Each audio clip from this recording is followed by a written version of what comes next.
The next item of business is a statement by Kevin Stewart on short-term lets. The Minister will take questions at the end of his statement, so there should be no interventions or interruptions. And I call on Kevin Stewart. Minister, please. Thank you, Presiding Officer. I'm pleased to announce today the Scottish Government's proposals for the regulation of short-term lets in Scotland, fulfilling our programme for government commitment. We want local authorities to be empowered to balance the needs and concerns of their communities with wider economic and tourism interests. Powers to ensure a safe, quality experience for visitors whilst protecting the interests of local communities. And I've always been clear that we must develop a solution informed by the evidence and what that is right for Scottish circumstances. And we committed to taking a proportionate approach so that we focus our efforts on addressing real problems. There's been a dramatic rise in the number of short-term lets in Scotland in the last few years. A substantial part of that growth is in whole property rentals. And this has caused concern in some areas of Scotland about the impact on local communities and the availability of housing for permanent residents. But for many people in Scotland, visitors and businesses, short-term lets offer a convenient, rewarding and authentic experience. And we are delighted to welcome visitors from across the world and show them the very best of Scotland. Short-term lets are an important source of flexible and responsive accommodation for tourists and workers, particularly during peak holiday season and for large-scale events. They have helped to support the development and the growth of the tourist industry in Scotland and also bring about a variety of economic benefits to hosts, owners and local businesses.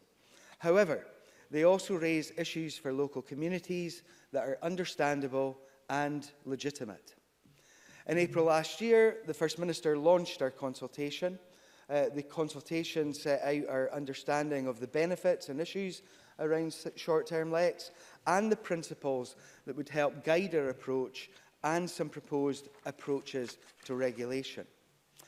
We have held consultation events across Scotland with residents, guests, hosts, platforms, businesses and local authorities. And I heard firsthand about the benefits and the many issues around short-term letting, and we received over 1,000 consultation responses. We also commissioned research to explore the impact of short-term lets on communities and neighbourhoods in 5 very different areas across our country. And broadly speaking, the same themes and issues were highlighted by people at consultation events, those responding to the consultation, and the independent research. And the evidence we gathered has formed the basis for what I am announcing here today. In parallel with the consultation, the new Planning Act was being considered by Parliament. It gives local authorities new powers in respect of short-term lets. And I recognise the need to act now in order to allow local authorities and communities facing the most severe pressures to manage these more effectively. So I'm pleased to announce 3 measures today. First, I intend to establish a licensing scheme for short-term lets using powers under the 1982 Civic Government Scotland Act. Second, I'm prioritising work to give local authorities the power to introduce short-term let control areas under powers in the Planning Scotland Act 2019. And finally, we will review the tax treatment of short-term lets to ensure they make an appropriate contribution to the communities that they operate in. Presiding Officer, I will say a few words about each of these proposals. In September of 2018, I received a cross-party letter from housing spokespeople asking me to establish a licensing scheme and suggesting how this might be done. The views and evidence from our consultation and research show broad consensus for some form of regulation. Everybody wants visitors, hosts, neighbours and local residents to be safe. The consultation highlighted concerns around limited awareness of and compliance with existing safety requirements, for example, around fire safety. Furthermore, as local authorities don't know where short-term lets are happening, they are unable to monitor compliance. A licensing scheme will facilitate local authorities in knowing and understanding what is happening in their area, improving safety and the effective handling of complaints. And we want every local authority to ensure that every type of short-term let, whether of a whole property or sharing a room in a home, is complying with safety rules in their area. This basic safety component of the licensing scheme will be mandatory across Scotland.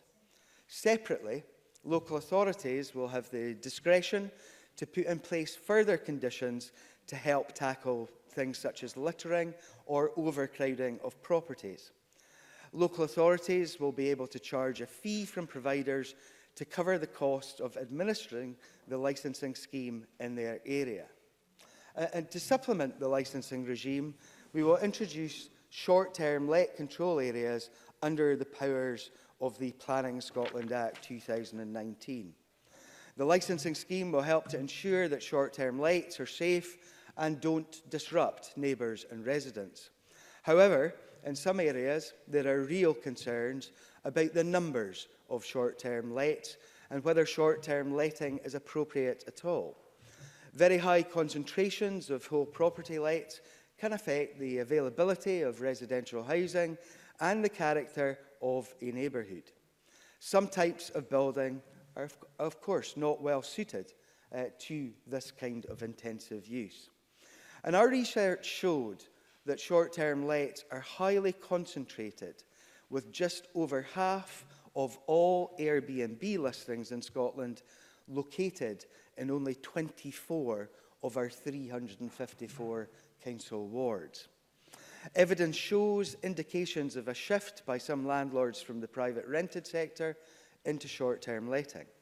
And this shift is taking place at the same time that this government is taking action to increase supply across all tenures, including our record investment of over £3.3 billion to deliver 50,000 affordable homes. Local authorities must be empowered to make sure homes are used to best effect in their areas. Local authorities will be able to designate control areas where change of use of whole properties for short-term lets will be subject to planning permission. To be clear, home sharing, that's renting a room in your own home or allowing others to stay in your own home whilst on holiday, does not take homes away from residents or cause the same issues as whole property short-term lets, and they will not be affected by the control areas. With regard to the tax treatment of short-term lets, we want to make sure that short-term lets make an appropriate contribution to local communities and support local services. We will therefore carefully and urgently consider the tax treatment of short-term lets. We want to make sure that any approach that we take with short-term lets complements the transient visitor levy, and will introduce legislation giving councils a discretionary power to charge the levy later on in this Parliament.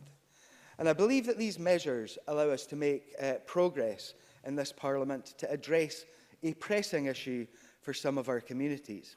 But they will not unduly curtail the many benefits of short-term lets to hosts, visitors and the Scottish economy. We will also monitor and evaluate the impact of these changes at every stage to ensure that they are fully effective in meeting our aims and avoiding unintended consequences. I'm willing to come back in the next session with primary legislation or other interventions if we continue to see issues. We now need to develop the detail of the scheme, and I look forward to working with parliamentary colleagues and stakeholders on getting this right for communities and businesses across Scotland. We'll be consulting widely to do this with a view to laying statutory instruments in good time for them to come into force in the spring of 2021.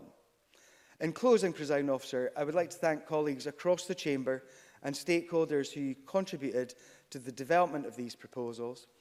My proposals will, if approved by Parliament, give local authorities across Scotland new powers to control short-term lets appropriately.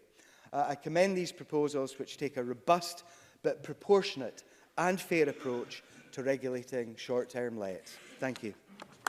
Thank you. I have about 20 minutes for questions. Can I ask those who wish to ask questions to press the request to speak buttons now? I've tried to get through every member, so please, nice short questions, please. Graham Simpson, followed by Sarah Boyack. Apart from Graham Simpson and Sarah Boyack, who get a little longer. Well, I'll be as brief that as I has always been the case for frontbench spokesperson. It's no special favours. And indeed, Deputy Presiding Officer, and you know I'm a master of brevity. Can I thank the Minister for advance sight of his statement? We've been clear there needs to be regulation of the short-term lets sector. Even those in the short-term lets sector agree with that. The explosion of short-term holiday lets, and I use them myself at home and abroad, can be a positive thing, but it can also have negative effects, as we've seen too often in this city. The announcement today is welcomed by us, but of course the devil is in the detail, as always. So can I ask the Minister a bit about the licensing scheme? I know details are light at the moment, and I look forward to working with him to develop them. He says the scheme will be nationwide, but will it be operated by councils? Will they set the fees? Will the scheme be cost neutral for councils? And irrespective of whether there is planning permission, will councils be able to refuse licences due to over-provision, as with alcohol licences? And will there be an appeals process? And if so, who will operate that? Minister. Thank you, Presiding Officer. There are a number of questions there. And one of the reasons why I've not gone into the minutiae of a licensing scheme is because I truly want to get all of the information and all of the viewpoints of local authorities as we establish that scheme. As I said in the statement, the licensing regime itself, the only part of that that will be mandatory across the whole of Scotland will be the safety aspect. And I'm sure members will understand that we must all do all that we possibly can to ensure that every single short-term let, whether that's be a shared property or a whole property, is safe for those folks who are using it. So that will be the only mandatory aspect of the licensing regime. We will allow local authorities to add other elements into that licensing regime. Some may want to add in the difficulties that there are in certain places around about littering and antisocial behaviour, and that is something that many may want to build in. Mr Simpson mentioned Edinburgh. Edinburgh is somewhat different from many other places. As I said, only 34 of the council wards in Scotland amount for over 50% of the short-term lets, and we have 324 council wards. In Edinburgh, we have 31% of the short-term lets, and I think that a combination of the licensing proposals that we will bring forward and the planning things that we'll bring forward too will give Edinburgh the ability to manage and control short-term lets much better than they currently are. In terms of the appeals aspect that Mr Simpson mentioned too, that is something that I'm willing to have discussions around about with councils about how we deal with that aspect too. In terms of the fees, yes, I would expect councils to be able to set those fees. Those fees should be cost neutral in terms of running not only the administration of the licensing scheme, but also ensuring that there is compliance with that scheme. So I would expect councils to have the ability to set those fees in order to reach that position where there is no loss of money for them in terms of applying what is necessary to ensure that the scheme is being complied with. Now, I appreciate there was an awful lot of questions in there and that therefore it had to be a long answer, but I'd like shorter answers, please. I appreciate why it was different there. Ms Boyack. Thank you, Presiding Officer. I welcome the advanced sight of the Minister's statement today, so I thank him for that. I agree we urgently need action. Platforms like Airbnb enable owners to make the use of their properties and enable visitors and tourists to have additional options. But lack of regulation can lead to antisocial and disruptive behaviour and the loss of much-needed homes. And as the Minister himself has said, there's a big issue in Edinburgh, which has spiralled out of control with over 13,000 Airbnb registered listings alone. We've seen increased rent hitting tenants in the private rented sector and a loss of homes, particularly in the city centre. So we urgently need local councils to have the power to regulate locally to address the different challenges that the Minister mentioned across the country. So in welcoming the new licensing powers, can I raise concerns about the proposed control areas? They sound very much like rent pressure zones which have failed. Can the Minister clarify that local authorities have the power to control the scale and the density of short-term lets, and in particular to cap the number in their local authority areas? Secondly, on the issue of fair taxation, although it's mentioned there are no details, I agree we need to think through the implications for tourism levy, but for those who rent out multiple properties, for example, will their owners be required to pay tax, and will that tax go to the relevant local authority? And finally, it would be good to get clarity in the definition of a short-term let, given that there will be different licensing controls and that we need the appropriate planning controls as well. Thank you. Minister. I thank Ms Boyack for her question, and I noticed that in an interview that she gave to the Edinburgh Evening News a while back, she said that as a capital city, Edinburgh has got a tourist industry, and it's not about choosing between the two. It's about getting a balance right between short-term letting, tourism, and ensuring that we have the right housing for people. And this is what this approach will do. I think she asked questions around about local authority control. Yes, local authorities will have control in terms of setting these areas. I think that they are the ones who are in the know around about what is going on in their places. Beyond that, she asked about taxation.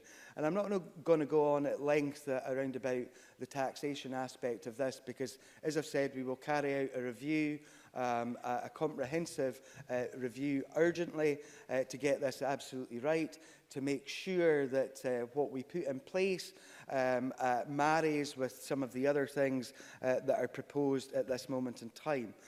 She asked about where any taxation would go. I think I made it clear in my statement that any monies raised in that regard would go to the local authorities and in order to provide the services in local communities that are maybe being affected by short-term lets. Thank you. I have 10 members still wishing to ask questions. It's going to be a tough push to get them all in, but we'll try. Andy Whiteman, followed by Willie Rennie. Thanks, Presiding Officer. I welcome this statement, particularly the commitment to have licensing enforced by spring 2021. In relation to planning, of course, all proposals to change use of residential property short-term lets a potential change of use and must therefore apply for planning consent. In my view, no licence should be granted where there's no planning permission in place. Now, Presiding Officer, on the 3rd of January, Historic Environment Scotland advertised for an agency to manage 3 short-term lets in Holyrood Park. These properties are owned by Scottish ministers, but no application for planning consent has been made. Now, setting aside whether those properties would be better used for affordable accommodation, can the Minister confirm that he won't be joining the thousands of unlawful short-term lets across Edinburgh and will be applying for planning consent? Minister. The Parliament will be well aware that Mr Whiteman's opinion and the Government's opinion on planning permission in this area is somewhat different. And although we have tried to explain to Mr Whiteman over the piece, he sticks to his own viewpoint and that he is entitled to all of that. In terms of Holyrood Park, the 3 buildings that Mr Whiteman has talked about are not residential homes. They've been lying empty for a number of years and they are therefore not reducing the availability of existing residential buildings. The buildings should be used to their best effect and we welcome measures to bring underutilised buildings back into use. It's greatly preferable that these buildings can be used as holiday accommodation for the benefit of tourists and visitors, as opposed to lying empty, derelict and unused. Willie Rennie, followed by Alexander Stewart. Of course, they could be used for local homes, for local people, but let's put that to one side. Through the control areas, will there be an opportunity for retrospective action to cut the existing number of short-term lets? The current numbers are too high in areas like the East Neuk, Ely and Crail in my constituency, and preserving that high number would not be a satisfactory outcome for this process. So will there be retrospective action as part of the control areas? Minister. Presiding Officer, that is part of the discussions that we will have with local authorities around about how we set up this regime. Obviously, we want to tackle not only future difficulties, but existing difficulties as well. And I would imagine that we will have very proactive discussions with local authorities on that point in terms of dealing with some of the existing difficulties that there are in certain parts of the country. Alexander Stewart, followed by Sandra White. Thank you, Presiding Officer. In the statement, it talks about the tax treatment of short-term lets, which make an appropriate contribution to support local services and local communities, but it does not specify what form the tax will take. Can I ask the Minister to clarify the Government's intentions and outline the proposals which would see legislation given to councils to charge a levy? And will the Minister confirm that this tax is separate to the transient visitor levy? That was two questions, but there we are. I can Minister? confirm that it's separate from the transient visitor levy. I thought I explained that during the course of my statement. I'm not going to go into the specifics of what this tax will be, because, as I said, we need to look at all of this very carefully in terms of what is going on with, for example, non-domestic rates. And we heard from the Finance Secretary earlier the difficulty that there is with some of the amendments that have been put forward during the course of the passage of the bill, which have got unintended consequences. Of course, we will look at all of this very carefully in terms of what taxation it will be. It will be separate from the transient visitor levy, and it will be retained by local authorities. Sandra White, followed by Daniel Johnson. Thank you, Presiding Officer. Can the Minister explain why he is proposing licensing for all short-term lets, given that most of the problems, certainly in my Glasgow Kelvin constituency, are in the whole property listings? Minister. Presiding Officer, our research does indeed show that collaborative models of short-term lets, that's the sharing and swapping, do not cause the same level of concern as secondary lettings where the host is not present, and Ms White is right to point that out. However, the crucial exception is with regard to safety standards.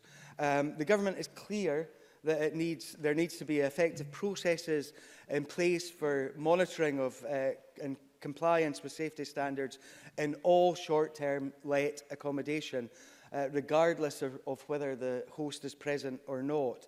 And that's why we're introducing that mandatory licensing scheme for all short-term lets in Scotland when it comes to the safety aspect. Local authorities, councils will also have that discretion that I mentioned to impose additional conditions in response to local circumstances. Daniel Johnson, followed by Stuart McMillan. One criticism of the HMO regime is that once granted, they are seldom withdrawn. So will the Minister confirm that the control areas will give local authorities the ability to withdraw licences once granted? Because ultimately, if you're going to control the number and density, these licences must be capable of being withdrawn. Minister. I think Mr Johnson is mixing up the licensing and the planning aspect of this by mentioning control areas there. In terms of Mr Johnson is mixing up the licensing and the planning aspect of this by mentioning control areas there. In terms of the licences should have the ability to withdraw licences where folks are not complying with what they have been asked to do in terms of gaining that licence in the first place. So yes, my expectation would be that if folk are not complying with the conditions of the licence, that local authorities would withdraw that licence from those folks who are not fulfilling the obligations that they signed up to. Stuart McMillan, followed by Maureen Watt. Thank Thank you, Presiding Officer. Does the Minister agree that it's absolutely necessary to balance protecting communities from any issues that short-term lets can cause with economic benefits that they can provide, so as to avoid disadvantaging those areas where short-term lets are not as great as a concern, as where the economic benefits may outweigh any other issues? Minister.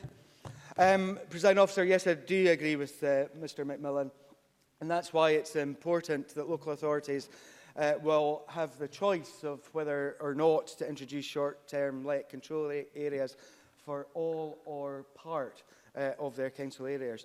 Similarly, local authorities will be given discretion to impose those additional conditions beyond those mandatory safety requirements as part of the licensing schemes. And I'm sure that local authorities will use this discretion wisely and in line with the needs of their communities. Maureen Watt, followed by Maureen Watt, followed by Jeremy Balfour.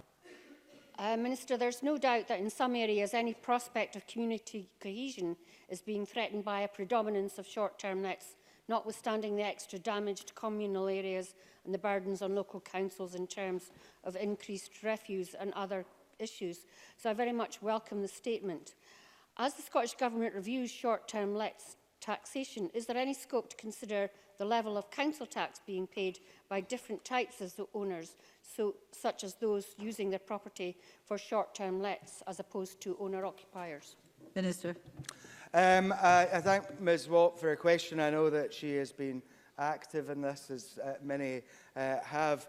The points that Ms Watt has raised there echo some of the responses that there have been to our consultation.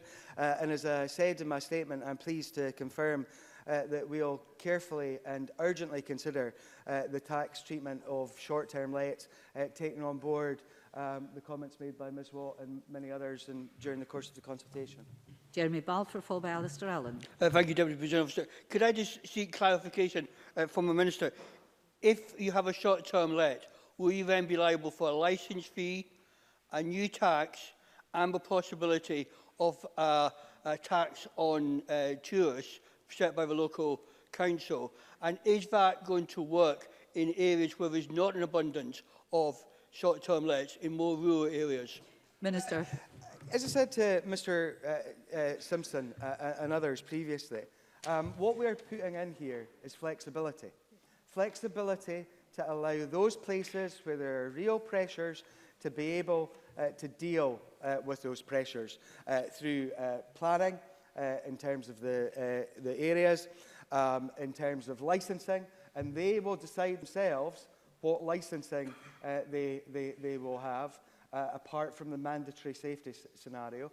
So here in Edinburgh, I would imagine that the council will look to an expanded licensing regime to deal with the difficulties that are faced here. That may not be the case in other local authorities who do not have those same pressures. And in terms of the taxation aspect, what I have said is quite clearly that there will be the taxation brought in here. We will review urgently how we will do all of this, and that monies will remain locally so that they can be spent on local services to counter some of the difficulties that communities have faced in terms of some of the short-term lets. And finally, it is separate, as I've said a number of times now, from the transient visitor levy, that we actually need to look at all of this and marry all of this up to get it absolutely right. Alistair Allen. In parts of my own constituency, particularly those becoming very popular for holiday homes, there is clearly a need for further regulation to ensure that some of those communities do survive as communities. What will be done to ensure that local authorities have powers to tackle these issues in varying ways on a village-by-village basis? Minister. Presiding Officer, our research shows that there is great regional variation, including within local authority areas themselves. And that's why giving local authorities the power to supplement the mandatory licensing scheme with the additional requirements and conditions, that can help address local concerns. Local authorities will also have those powers to introduce those short-term let control areas for all or just part of their areas. And in these control areas, a change of use of whole properties to short-term lets will always require planning permission. So we are giving local authorities through this many more powers to deal with some of the issues that Dr. Allen has mentioned, and to allow for localised solutions in smaller places. Thank you. I apologise to Gil Patterson. I'm afraid I'm unable to squeeze you, and we're right on the button. There will be a brief pause before we move on to the next item of business.